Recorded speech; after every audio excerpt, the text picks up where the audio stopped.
Students, आज की class में हम लोग प्रश्नावली 2.1 के सवालों को सॉल्व करने वाले हैं। तो स्टूडेंट, ये जो आपका लेसन 2 है, लेसन 2 का नाम है पूर्ण संख्याएं। तो सबसे पहले हम लोग समझ लेते हैं ये जो पूर्ण संख्याएं हैं ये क्या होती हैं। तो स्टूडेंट्स, आप लोगों ने पहले प्राकृत संख्याओं के बारे में स्टडी की है, ठीक है।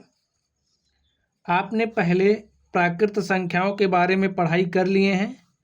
प्राकृत संख्याएं क्या होती हैं, सबसे पहले आप लोग ये समझ लीजिए। जो हमारी संख्याएं होती हैं, जैसे 1, 2, 3, 4, 5, 6, 7, 8, ऐसे ऐसे 9, 10, 11, 12, 13, 14, 15, 16, 50, 100, ये सब हमारी क्या है, प्राकृत संख्याएं हैं, ठीक है। ये जो संख्याएं देख रहे हो, इन संख्याओं का ये जो संग्रह है, ये जो संग्रह देख रहे हो संख्याओं का, ये हमारी प्राकृत संख्याएं कहलाती हैं, ठीक है। अब हमारी ये जो प्राकृत संख्याओं का संग्रह है, जब हम लोग इसमें जीरो को शामिल कर देते हैं, ठीक है। देखिए, पूर्ण संख्या क्या कहलाएगी, किन संख्याओं को हम लोग पूर्ण संख्या कहेंगे। हमारी ये जो प्राकृत संख्याएं हैं, जब हम प्राकृत संख्याओं के संग्रह में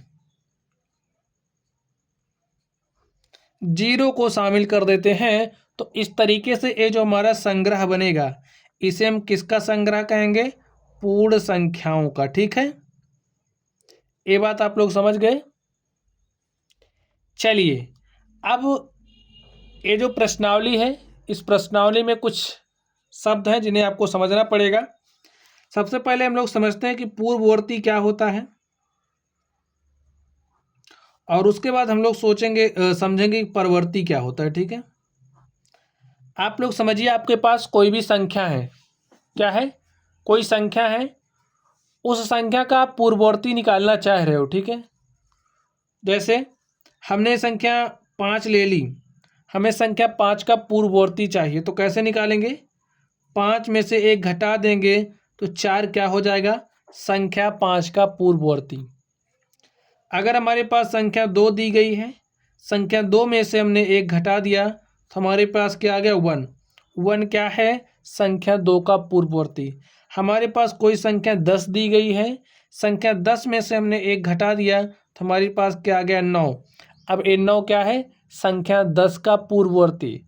हमारे पास कोई संख्या अगर 99 दी गई है, हमने इनमें से 1 घटा दिया तो हमारे पास क्या आ गया, 98। तो इस तरीके से देखिए, 98 क्या है, संख्या 99 का पूर्ववर्ती। तो आप लोग समझ गए पूर्ववर्ती कैसे निकालेंगे। चलिए, हम लोग परवर्ती की बात कर लेते हैं। आप समझिए, हमारे पास कोई संख्या है, उस संख्या में जब हम 1 जोड़ते हैं तो हमें उसके आगे वाली संख्या मिलती है, ठीक है। तो इस तरीके से 3 क्या कहलाएगा, संख्या 2 का परवर्ती। जैसे हमारे पास संख्या 3 है, इसमें हमने 1 जोड़ा तो हमें क्या मिलेगा, 4।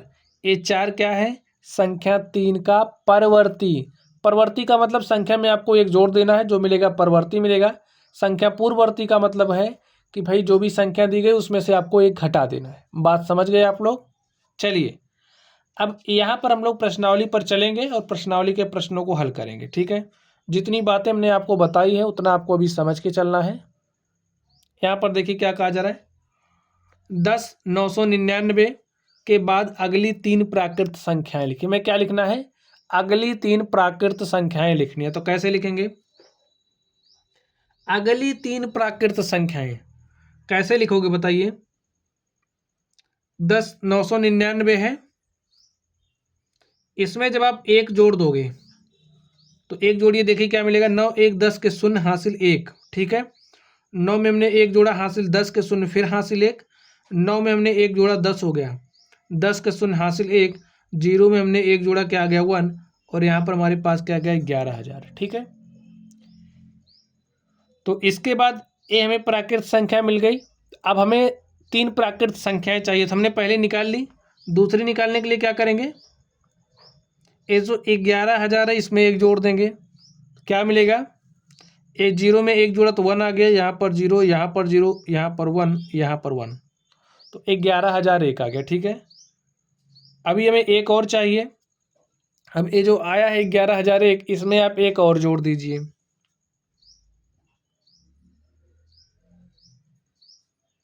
+1 करिए, देखिए क्या मिलेगा, 1 में 1 जोड़ा 2, 0 0 1 1, तो पहली प्राकृत संख्या 11,000, दूसरी 11,001 और तीसरी 11,002 है। लिखिए अतः 10,999 के बाद अगली तीन प्राकृत संख्याएं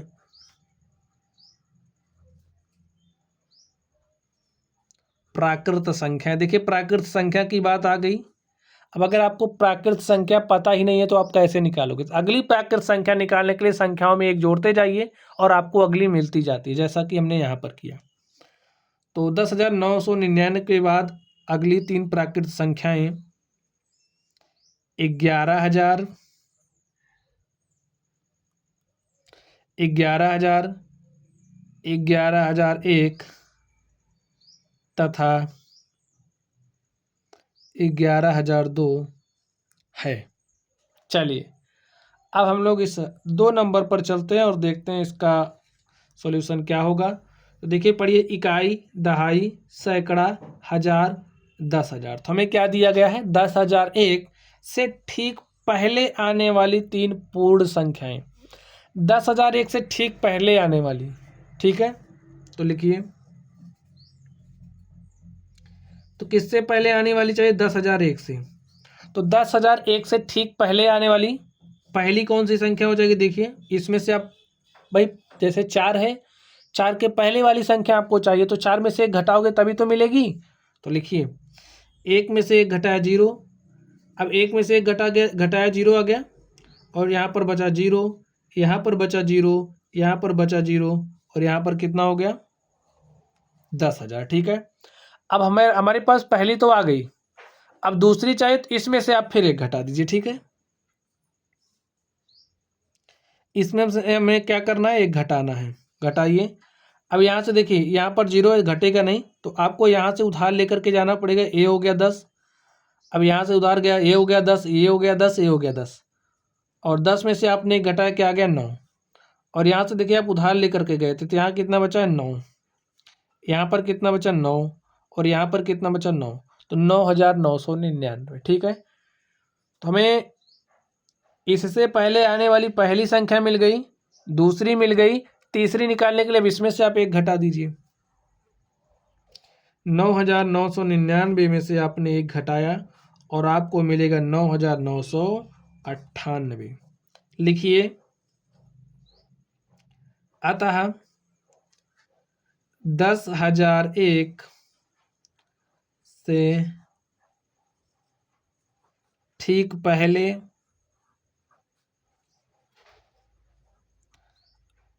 आने वाली तीन पूर्ण संख्याएं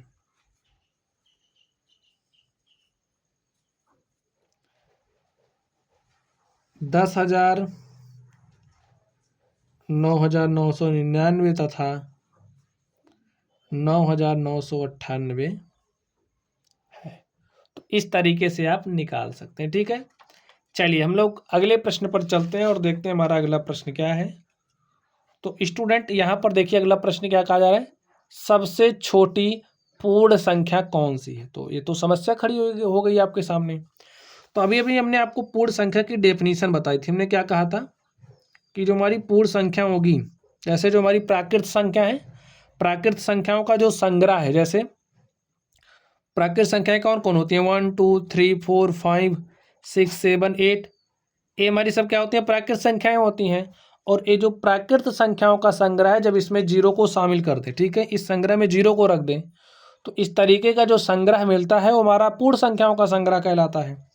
अब आप लोग इसमें से देख करके बताइए, 0 1 2 3 4 5 6 7 8 9, ऐसे हमारा संग्रह बन गया। अब ये जो संग्रह है ये पूर्ण संख्याओं का संग्रह हो गया है। अब आप बताइए इसमें सबसे छोटी संख्या कौन है? आप लोग सोचिए, बताइए, सोच लिए। देखिए हमको दिख रहा है कि 0 सबसे छोटा है, ठीक है, तो लिख दीजिए सबसे छोटी पूर्ण संख्या कौन सी है? 0।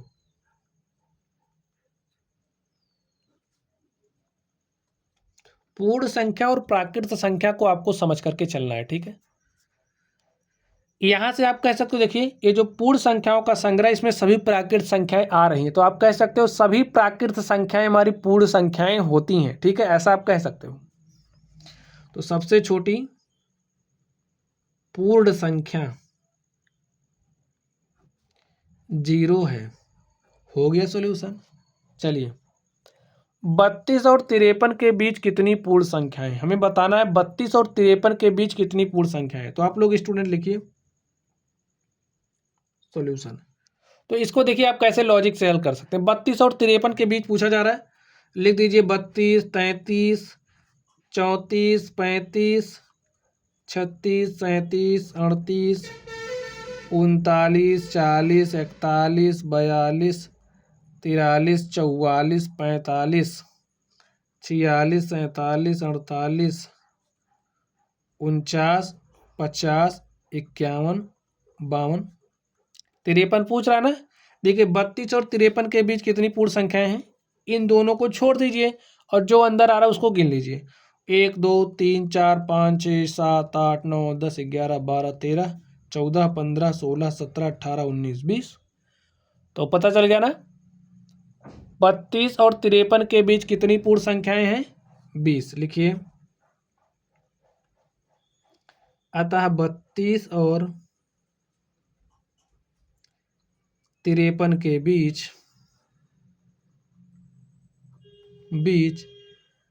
20 पूर्ण संख्याएं हैं।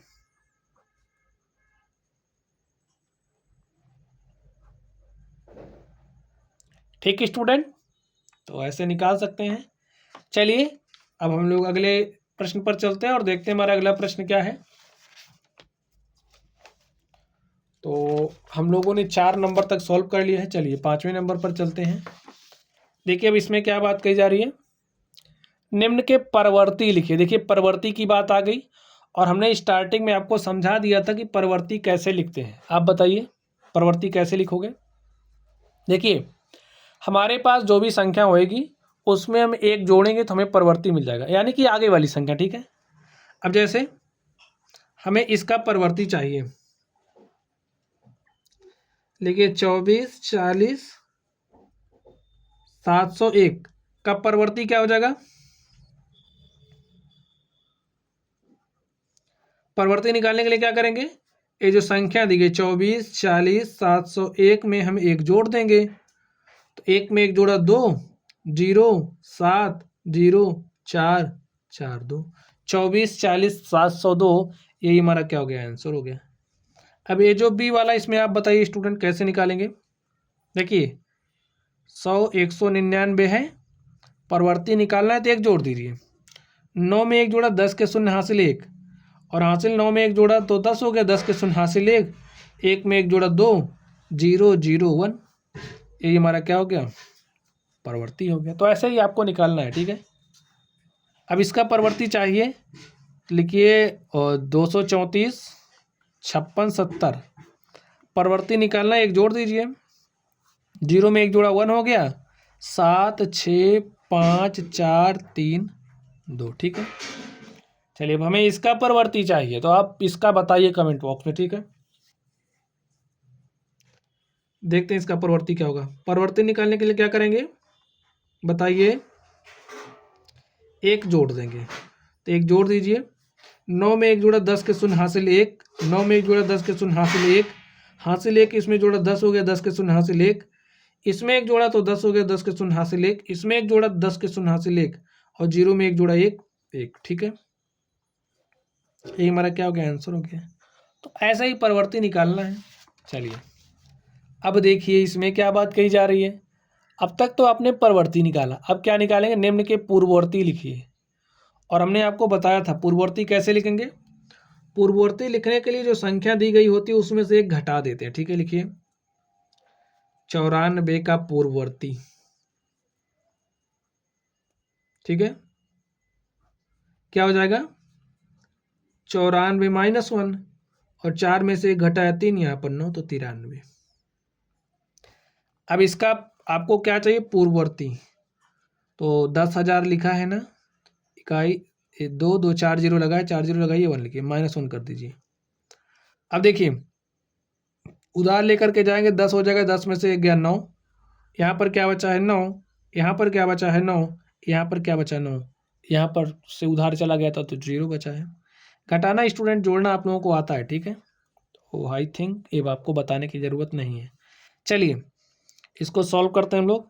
अब इसका हमें पूर्ववर्ती चाहिए, कैसे निकालेंगे, 1 घटा करके। तो घटाइए, यहाँ से 1 उधार ले आए, यहाँ हो गया 10, 10 में से हमने 1 घटाया तो क्या हो गया 9, यहाँ पर क्या बचा 8 0 8 0 2, यही क्या हो गया आंसर हो गया।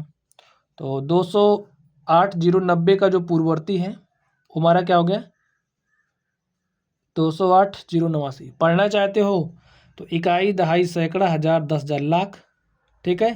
तो 2,08,090 का जो पूर्ववर्ती है 2,08,089, ऐसे पढ़ सकते हैं।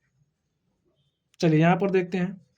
अब हमें इसका पूर्ववर्ती चाहिए तो कैसे निकालेंगे, 76 54 321 में से आपको 1 घटाना है, 1 घटाया तो 1 में से 1 गया 0, 2 3 4 5 6 7, यही आंसर हो गया।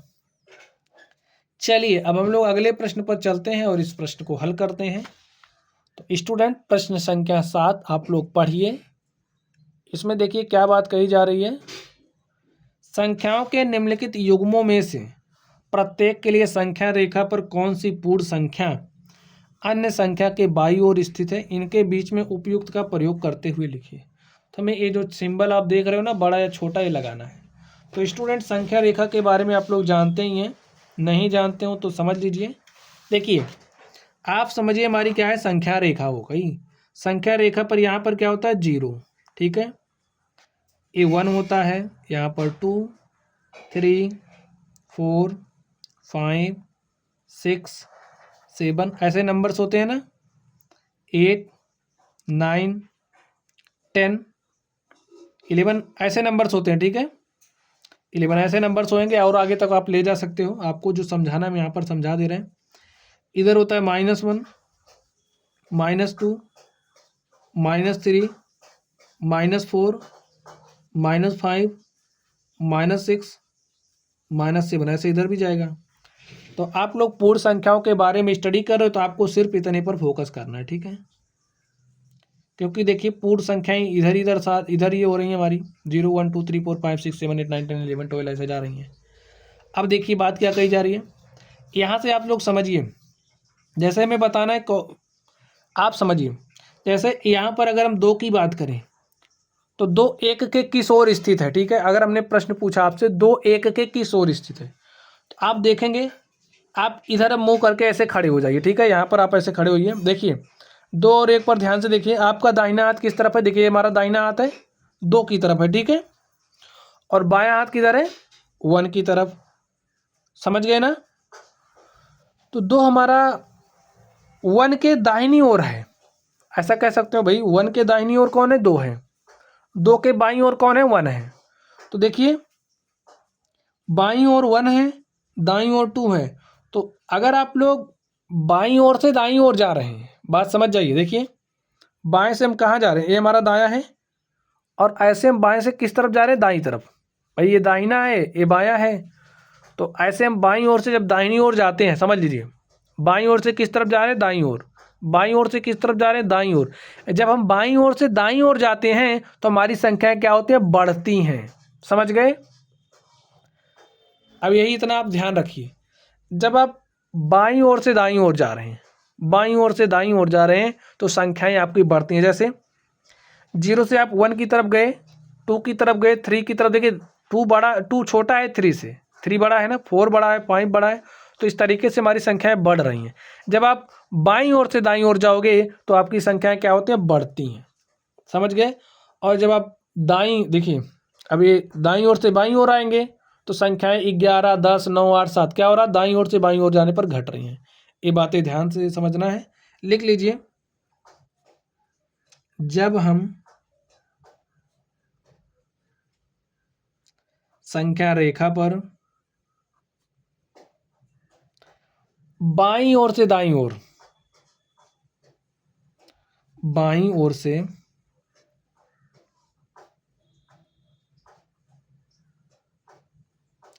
दाईं ओर जाते हैं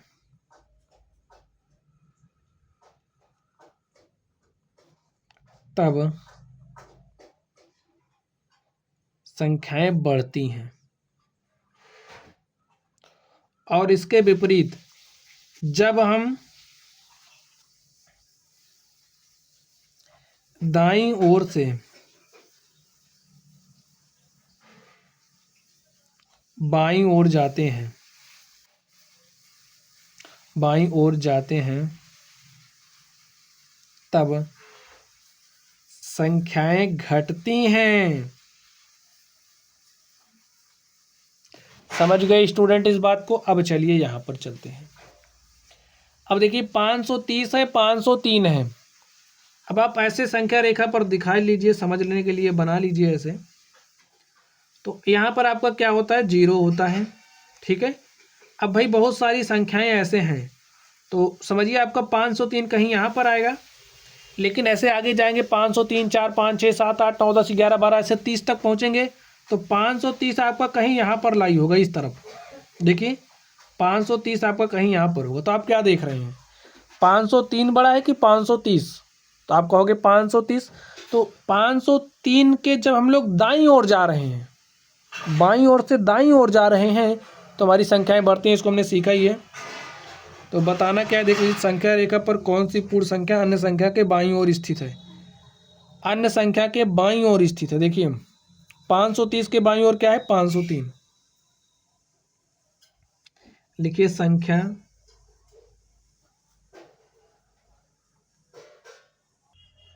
संख्या 503 530 के बाईं ओर स्थित है,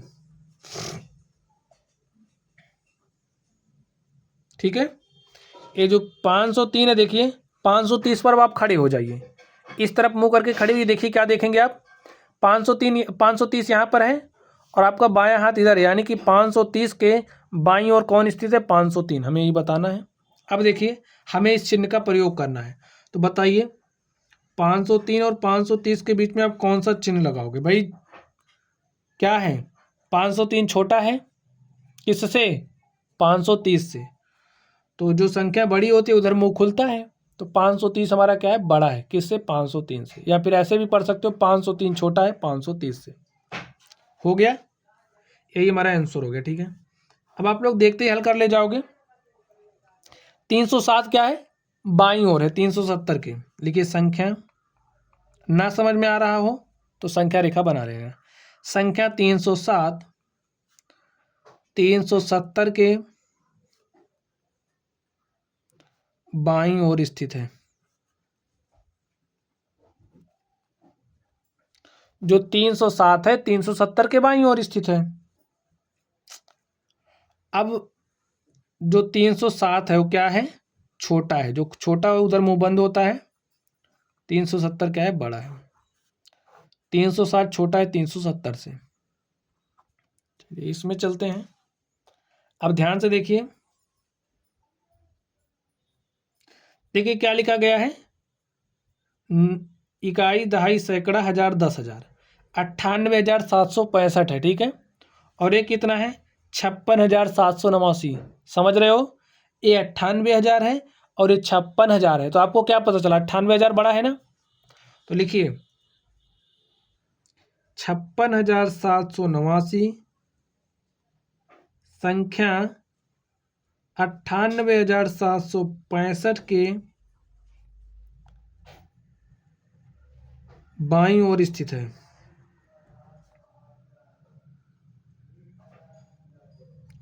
इसलिए जो संख्या 56,789 है वो छोटी है किससे, 98,765 से। समझ गए बच्चों? चलिए यहां पर देखिए, अब देखिए इकाई, दहाई, सैकड़ा, हजार, 10,000, लाख, 10,00,000, 98,30,415। कितना है ये, 98,30,415। देखिए कितना है, इकाई, दहाई, सैकड़ा, हजार, 10,000, लाख, 10,00,000, करोड़। तो 1 करोड़ है, ये 98 लाख है। तो बताइए करोड़ बड़ा है कि लाख? 1 करोड़ बड़ा है। तो लिखिए जो 98,30,415 है वो क्या है? संख्या 1002301 के, अब भैया ये तो बाईं ओर होगा ना क्योंकि छोटा है, के बाईं ओर स्थित है।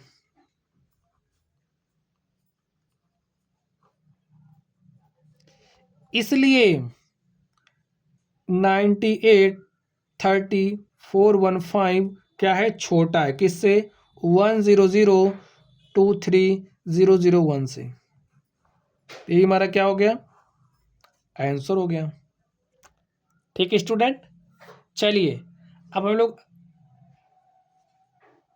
अगले प्रश्न पर चलते हैं और देखते हैं हमारा अगला प्रश्न क्या है। तो स्टूडेंट अगले प्रश्न को आप लोग ध्यान से देखिए। प्रश्न संख्या 8, इसमें कहा जा रहा है निम्नलिखित कथनों में से कौन कौन से कथन सत्य हैं और कौन कौन से कथन असत्य।